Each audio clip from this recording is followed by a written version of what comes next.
지난 파리 패션위크에 다녀왔는데요. 파리 패션위크라고 하면 정말 휘황찬란한 그런 명품들을 다 휘감고 가야 되는 거 아니야?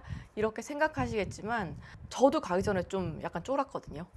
막상 가보니까 아니더라고요. 명품 로고를 막 드러내는 그런 스타일은 별로 없었고 자신만의 그런 스타일을 강조하는 해피들이 많더라고요. 그래서 저도 지난 파리 패션위크 때 명품 브랜드마다 그런 제품들을 다 살 수가 없으니까 각각의 그 명품 브랜드의 분위기를 좀 제 방식대로 재해석을 해서 스타일링을 했어요. 이번 영상은 5개 브랜드의 그 스타일링을 어떻게 좀 재해석했는지 한번 풀어볼게요. 첫 번째는 샤넬입니다. 샤넬 하면은 정말 많은 분들이 되게 그 로망을 갖고 계시잖아요. 2.5백부터 시작해서 트위드, 수트, 다양한 스테디셀러들이 많은데요.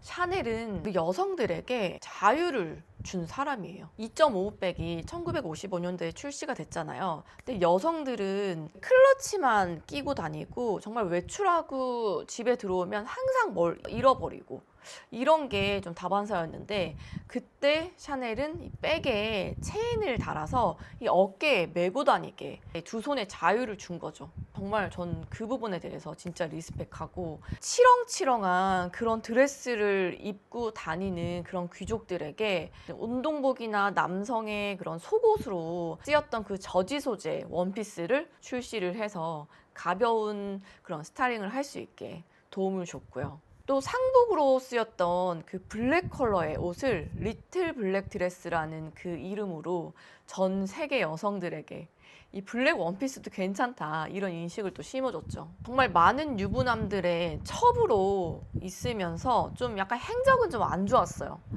저도 이제 유부녀기 때문에. 그리고 또 이렇게 네이버 찾아보시면 간첩으로 이렇게 나오거든요. 약간 그런 행적들은 또 안 좋지만 또 이 패션 역사의 한 획을 그은 인물은 진짜 분명한 것 같아요. 그래서 많은 여성분들이 진짜 샤넬의 그런 로망을 가지고 있는 것 같아요. 그래서 저는 샤넬의 스타일을 단순히 뭐 트위드 수트, 뭐 샤넬 백 이렇게 생각하지 않아요. 정말 우리에게 자유를 준 사람?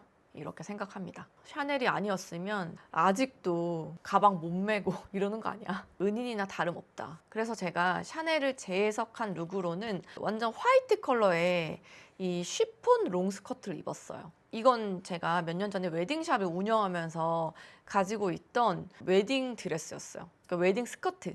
위에는 실크 블라우스를 매치했어요. 그리고 위에 데이지 꽃 같은 이 블랙 앤 화이트 이 아우터가 있는데 이거는 한복입니다. 때때로 살롱이라는 모던 한복점에서 빌려주셔가지고 매치를 했어요. 그리고 위아래 같은 톤을 입었기 때문에 골드 컬러의 벨트로 이렇게 허리선을 나눠줬고요. 목에는 정말 주렁주렁한 진주 목걸이를 여러 겹을 레이어드해서 샤넬은 또 이 진주가 또 이렇게 딱 포인트잖아요. 그래서 좀 샤넬스럽게 스타일링을 해봤습니다.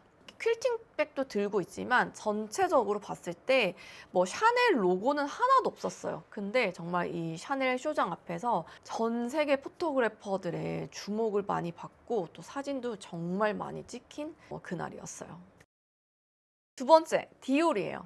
디올은 정말 좀 지금 생각하면 되게 아름답고 여성스럽고 이런 브랜드잖아요. 근데 이 전쟁 직후에 뉴룩을 발표하면서 약간 천박하다는 소리를 들었대요. 되게 가슴이 돋보이게 하고 허리가 좀 잘록하게 하고 약간 이런 스타일들은 좀 안 좋게 보는 그런 시선들이 많았대요. 그래서 디올은 단순히 우아한 브랜드가 아니라 전쟁 직후에 우리 여성들이 아름다워지고 싶다, 좀 꾸미고 싶다, 예뻐지고 싶다 그런 걸 많이 표현해준 브랜드 같아요. 그래서 저도 디올 쇼일 때는 정말 뉴 룩의 그 스타일을 많이 표현을 해봤어요. 이 아래 위로 입은 건 모던 한복이고요. 이 스커트는 디올 쇼장에서 많은 사람들이 이거 디올 스커트냐고 되게 많이 물어봤어요. 자세히 보시면 쉬폰으로 이렇게 꽃 무늬로 되어 있거든요. 우리 그냥 보통 한복 입듯이 스커트를 돌려서 입은 다음에 위에 이 탑도 저고리입니다. 그러니까 여기에 원래는 제가 화이트 컬러의 스틸레토 힐을 신었었어요. 근데 이렇게 입으면 너무 그냥 밋밋한 디올 스타일을 따라한 룩이 될 것 같은 거예요. 그래서 슈즈는 약간 도발적으로 아찔한 스타일의 레이스업 슈즈를 신었어요. 그리고 힐도 정말 높은 걸로 신었습니다. 또 약간 디올스러운 백을 들었는데 저도 이제 물론 이제 디올 백이 있긴 하지만 그냥 디올 로고만 보이게 이렇게 들면은 너무 이렇게 스타일이 안 맞을 것 같아서 이때는 코치백을 들었어요. 머리에는 한복을 입었으니까 첩지를 꽂아주었습니다. 이렇게 입고 이 디올에서도 정말 많은 사진이 찍혔고 저도 되게 만족스러운 그런 스타일을 한 날이었어요. 평소에 여성스러운 스타일 좋아하시면 이렇게 모던 한복 입으셔도 좋을 것 같아요. 여성스러우면서 좀 한국적인 미도 같이 뽐낼 수 있는 그런 스타일이거든요. 세 번째, 에르메스입니다. 에르메스는 가장 오래된 명품이잖아요. 그 에르메스라고 하면 많은 사람들이 이렇게 생각하잖아요. 진짜 비싼 브랜드, 진짜 고급 브랜드. 에르메스는 말을 타고 다닐 때 그 시대부터 말의 용품을 만드는 가죽 공방이었어요. 말을 타던 그 시대가 끝나고 나서 그때부터 가방도 만들고 뭐 신발도 만들고 그렇게 점점 이렇게 사업을 확장해 나갔거든요. 그때 에르메스가 아직까지도 유지를 하고 있는 거는 많은 명품 브랜드들이 요즘 문제가 있잖아요. 중국을 비롯해서 좀 저가의 그런 페이를 줄 수 있는 곳에서 그냥 막 만들고 로고만 붙여서 이렇게 유통시킨다고 그 말들이 되게 많잖아요. 근데 에르메스는 몇 개월, 몇 년 걸려서 하나만 만들어도 정말 이 값어치를 지키면서 그냥 비싸게 한 명한테만 팔겠다. 그런 장인 정신이 좀 투철한 브랜드예요. 그래서 에르메스 학교를 나오고 나서 몇 년 동안 이제 이 실력을 갈고 닦은 이 사람들만 에르메스를 만들 수 있는 것처럼 정말 좋은 원단, 정말 좋은 바느질, 그리고 정말 좋은 마감 이런 게 기초가 된 브랜드잖아요. 그래서 이 에르메스는 항상 이 하이 퀄리티의 이 브랜드 이미지는 계속 가는 것 같아요. 에르메스가 추구하는 건 화려함보다는 견고한 완성도거든요. 에르메스 쇼에서는 정말 막 튀고 꾸미고 막 이런 스타일을 한다기보다는 카멜 컬러의 부츠에 이 카멜 컬러의 토트백, 이걸 좀 매치를 해서 스타일링을 해야겠다 싶어서 입고 있는 저 틸 컬러의 스커트는 저 제품도 한복입니다. 저 컬러가 일단 튀잖아요. 그래서 저게는 가장 무난한 화이트 컬러의 자켓을 입어야겠다. 저건 이제 자라 제품인데 화이트 컬러의 리넨 자켓을 입고요.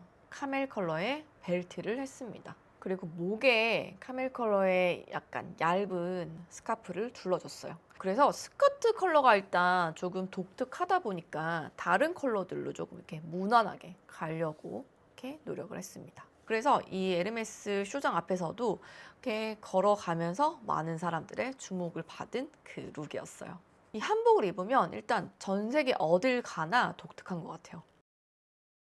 네 번째는 미우미우입니다. 미우미우는 이 프라다의 세컨 브랜드인데요. 저는 미우미우를 보면 지금 막 어른이 된 그런 소녀? 이런 이미지 같아요. 장난기도 있으면서 좀 소녀스럽고 좀 키치한 이미지도 있고 사랑스럽고 약간 반항적인 느낌? 그래서 미우미우는 뭐 리본이나 레이스 이런 아이템들을 많이 활용을 하지만 막 무조건 어려 보이려고 한다기보다는 내 스타일이랑 믹스 매치하는 게 중요해요. 약간 교복 같은 그런 느낌을 좀 많이 활용하면 좋아요. 그래서 저는 약간 미디 길이의 가죽 스커트를 입었어요. 위에는 저고리를 걸쳤습니다.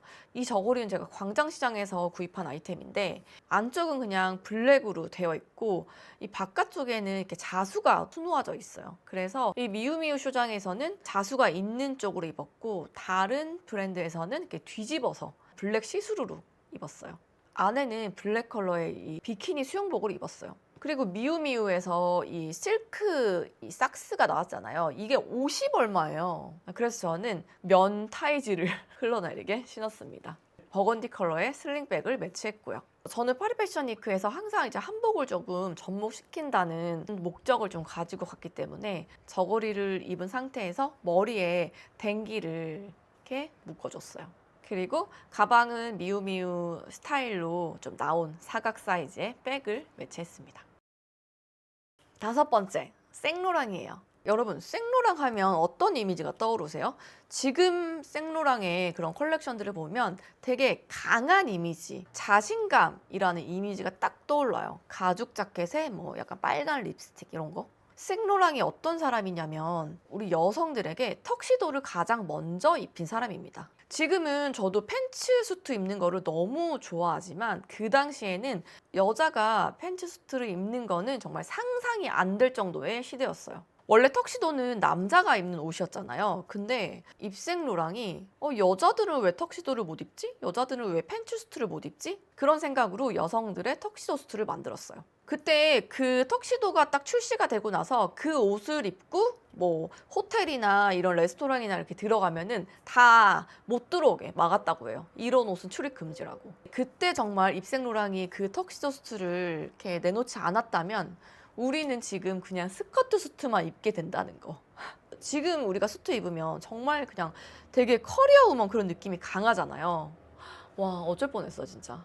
생로랑 하면은 되게 막 여성스럽고 귀여운 그런 이미지는 없고요. 되게 시크하고 자신감 넘치고 이런 이미지들이 딱 떠올라요. 그리고 컬렉션 보면은 플라워 원피스가 이렇게 나올 때도 있었어요. 그러면 어정쩡한 귀여운 그런 꽃무늬 스커트가 아니라 완전 맥시하고 막 리본은 막 여기 이렇게 휘날리고 진짜 아무나 못 입는 그런 원피스들이 또 많이 나오더라고요. 그래서 생로랑은 자신감이다. 생로랑 하면 약간 블랙 가죽의 센 이미지, 이런 이미지를 제가 좀 구상을 하고 첫 번째 룩을 딱 입었다가 두 번째 룩으로 갈아입은 이유가 생로랑은 옷보다 좀 사람이 먼저 보여야 된다, 이런 철학을 좀 가지고 있고 비싼 옷보다 좀 분위기를 좀 이렇게 보여주는 이런 느낌이라고 생각했어요. 그래서 저는 이 블랙 컬러의 가죽 미니스커트를 입었고요. 안에는 약간 이렇게 커팅된 탑을 입었어요. 그리고 위에는 이 브라운 컬러의 이 에스카다 빈티지 자켓을 걸쳤어요.